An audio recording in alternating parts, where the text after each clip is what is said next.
சென்னை கொடுங்கையூர் தீ விபத்தில் பலி எண்ணிக்கை 10ஆக உயர்ந்துள்ளது. இது குறித்த விரிவான தகவல்களை நமது செய்தியாளர் தயானந்திடம் கேட்கலாம். தயானந்த், சொல்லுங்க. சென்னை கொடுங்கையூர் தீ விபத்தில் பலியானோரின் எண்ணிக்கை மேலும் 10ஆக உயர்ந்துள்ளது. இன்று காலை ஒருவர் உயிரிழந்துள்ளார். இது தொடர்பான கூடுதல் விவரங்களை பதிவு செய்யுங்க. சர்மிளா, கடந்த 15ஆம் தேதியன்று கொடுங்கையூர் ஒரு பேக்கரி ஒன்றில் தீ விபத்து ஏற்பட்டது. இந்த தீ விபத்தின் காரணமாக மக்கள் தீயணைப்பு துறையினருக்கு தகவல் கொடுத்தனர். பின்னர் தீயணைப்பு துறையினர் இங்கு அந்த பேக்கரி முன் அவர்கள் அந்த கதவை திறக்கும் பொழுது அங்கிருந்து சிலிண்டர் வெடித்ததில் அங்கிருந்து சுற்றி இருந்த வேடிக்கை பார்த்தவர்கள் மட்டுமில்லாமல் தீயணைப்பு வீரர்களும் கடும் படுகாயத்துக்குள்ளாகினர். அந்த படுகாயமடைந்த அவர்கள் உடனடியாகவே கீழ்ப்பாக்கம் அரசு மருத்துவமனைக்கும் ஸ்டான்லி மருத்துவமனைக்கும் கொண்டு செல்லப்பட்டனர். அந்த கீழ்ப்பாக்கம் மருத்துவமனையில் கிட்டத்தட்ட ஒரு 30 பேர் அளவில் அனுமதிக்கப்பட்டிருந்தனர்.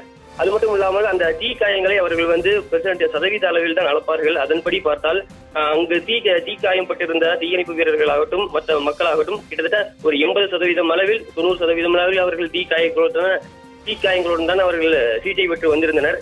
இந்நிலையில் ஏற்கனவே ஒருவர் ஏகராஜ் என்பவர் தீயணைப்பு வீரர் மரணமடைந்தார். அதுதான் முதல் பலியாக அப்போது கணக்கிடப்பட்டது. இந்நிலையில் அந்த உயிரிழப்பு என்பது தொடர்ந்து நடந்து கொண்டே வருகிறது. நேற்று இரவு 10 மணி அளவில் மணிகண்டன் என்பவர் இதன் காரணமாக உயிரிழந்தார். அதே நேரத்தில் தற்போது ஒரு பலி எண்ணிக்கை 10ஆக உயர்ந்திருக்கிறது. அந்த 10வது நபராக அவர் தற்போது நரேஷ் என்பவர் இருக்கிறார்.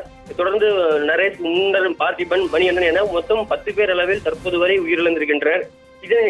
இந்த பலி எண்ணிக்கை என்பது கிட்டத்தட்ட அதிகமாகலாம் என்பது என்றே தெரிகிறது. அதாவது கிட்டத்தட்ட ஒரு 60% மேல் தீக்காயங்கள் இருந்தாலே கிட்டத்தட்ட உயிரிழப்பு ஏற்பட அதிக வாய்ப்புகள் இருக்கும் நிலையில் தற்போது 80% அளவிலே அதிக எண்ணிக்கையான நோயாளிகள் அங்கு அனுமதிக்கப்பட்டிருக்கின்றனர்.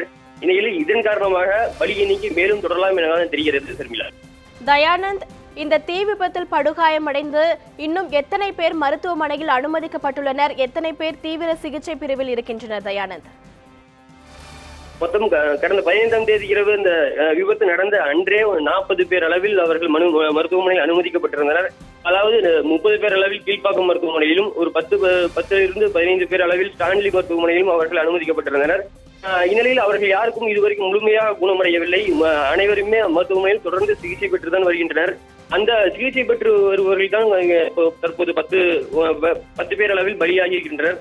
இந்நிலையில் இனிமேல் அந்த பலி எண்ணிக்கை தொடரலாம் என தெரிகிறது. அதே நேரத்தில் சிகிச்சை முழுவதும் யாருக்கும் முடியவில்லை, தொடர்ந்து நடைபெற்றுக் கொண்டுதான் இருக்கிறது. சர்மிளா, உங்களுடைய தகவல்களுக்கு நன்றி தயானந்த்.